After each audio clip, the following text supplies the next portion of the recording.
Hey guys, and welcome to this video where we're going to be doing a review of what I think may be the best PSVR game out there, Blood and Truth. Now, this title is relatively recent and it's only 1 year old and exclusive to PSVR. So we'll get into it right after I let you know that you can use code AVERAGE10 to get 10% off any order on rogueenergy.com, who makes some of the best gaming drinks. So the main part of the game is the story, of which there will be no major spoilers of in this review other than short clips.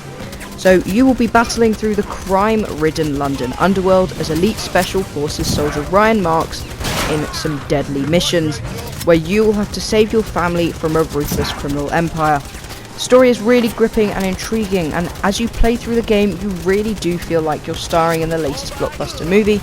Anyone who's played Spider-Man PS4 will know what that feels like, and it's honestly amazing. So let's talk about the missions. They consist of a mix of non-stop action and perfectly delivered narrative. You can fuck off back to the army.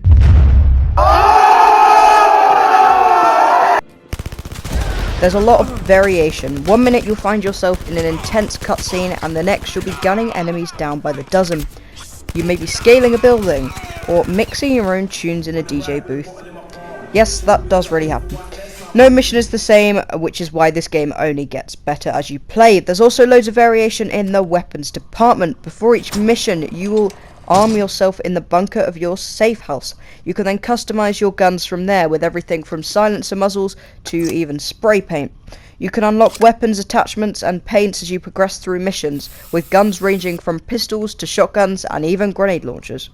The way you change guns mid-fight is very quick and intuitive. You have 2 holsters on either hip for pistols, as well as space for 2 larger guns which can be stored in your back. You also have to reload manually from ammo, which is held across your chest, and you can run out, so make sure you watch out for ammo drops lying around the missions. There are also loads of interactive parts of missions unrelated to killing people. You may be searching for a target on a CCTV system or accessing a computer to steal its data. These parts of the missions just make the game even more diverse and entertaining to play. There are also puzzles present in almost every mission, such as picking a lock or cutting specific wires to get a door to open. Missions also have difficulty settings, so you can choose whether you want a hardcore challenge or a more cinematic experience. The hardest mode limits your health and gun assists such as scopes, while cinematic modes increases your health and allows assists such as laser sights. However, you won't be able to earn all trophies. There are also so many extra gameplay features within these missions that show how Sony have gone the extra mile with this game. For example, you can throw a magazine in the air and let it drop into your gun, or you can catch an enemy grenade and throw it back, or even been able to turn up the volume on your radio mid-car chase. Now, these little things, like putting your hand over the hammer of a revolver to make it fire faster, really show how this game is a long way from a bog-standard shooter campaign, as well as making the game feel so realistic and giving you just so many options at any one point, which really just does add a lot to this title. So, other than the brilliant story and amazing gameplay, what else is it that makes me want to say that this is the best PSVR game out there? Well, it's the most amazing graphics that are featured in this title. Now, the gameplay on screen would have lost some quality via uploading to YouTube, however, hopefully you get the idea. The game is absolutely stunning in every department, from the landscapes to the characters. There is so much detail, coupled with realistic animations for the ultimate immersive experience. Lighting is another highlight. In some missions you are in almost pitch black, while others you may be speeding through the desert in the middle of the afternoon. The lighting makes every environment look convincingly realistic. Now, the reason these outstanding graphics are just so good and unmatched is because this game was developed by Sony's very own London studios. This means that the entire game has been perfectly optimized for Sony's own platform hardware, allowing this game to push your PlayStation right to its limit. Especially if you have the PS4 Pro, which this gameplay has been captured from, you are guaranteed to be in awe at the visuals this game has to offer.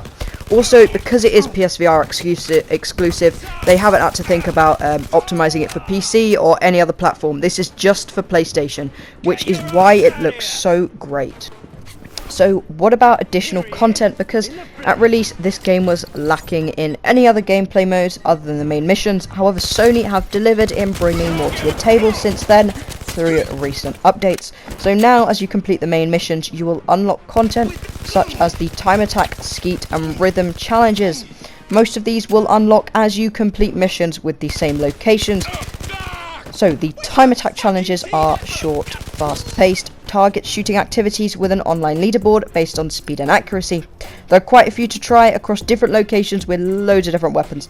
However, personally, I find myself redoing the same ones over and over, trying to better my score, as it really does get quite addictive. Skeet challenges are, well, skeet shooting, clay pigeon-like challenges, which I personally find rather challenging. Yeah, challenging challenges. Oh dear, I've said that too many times now. Now, the skill activities are a mix of the ones I just mentioned, time attack and skeet. So, however, the most interesting mode is the rhythm mode. This mode is a bit like Beat Saber with guns. It's a timing-based shooting arcade to music, where you'll have to shoot what looks like frying pans, if I'm honest, at the right time. There are only 4 songs which you may or may not have heard of, all with varying difficulty. It's quite a fun mode and it's a rather interesting concept, however I don't play it very much, although your mileage may vary. Now, all of these modes have an online leaderboard, which is definitely what this game needed. I have mentioned a lot of good things about this game, however nothing is perfect and I want to be completely open with this review. So the first thing I want to mention are the glitches and the bugs. Now this is probably because this game is so intensive on the hardware in your PlayStation, but there are quite a lot of bugs and glitches. Now I've experienced a few, and here's one I came across while recording for this video. It'll be up on screen now. Now they do get quite annoying because you often have to reload the game. However, they're not too often. You might never come across one, you may come across quite a lot. So the other thing I must mention are the movement controls. Now compared to other VR titles where you may have completely free movement, in this game you can only move to certain checkpoints highlighted by little white arrows. Now you can always strafe left, right, duck or stand up to kind of change your view. However, you can't just walk around wherever you want at will. Now I get this is to move you through the story, keep you going, so I think it's an okay implication. However, you may take a few minutes to get used to it. So overall, I definitely think this is at least one of, or if not the best PSVR game out there, especially if you have the PlayStation Move controllers, which does enhance the experience greatly. This game is a must for PlayStation VR owners. It's also pretty cheap. You could pick it up for around £15 in the UK, give or take, and around $20 in the US. This game really is an experience which you'll remember, and while it has some flaws, nothing is perfect. That's my verdict. I'll let you make yours. Let me know what you thought in the comments, and don't be afraid to ask any other questions you had about this game. I'll try and get back to you as soon as possible. Please hit the like button and subscribe if you thought this video was average or better, as I do put hours into these videos. Thank you for watching. I'll see you on the next one.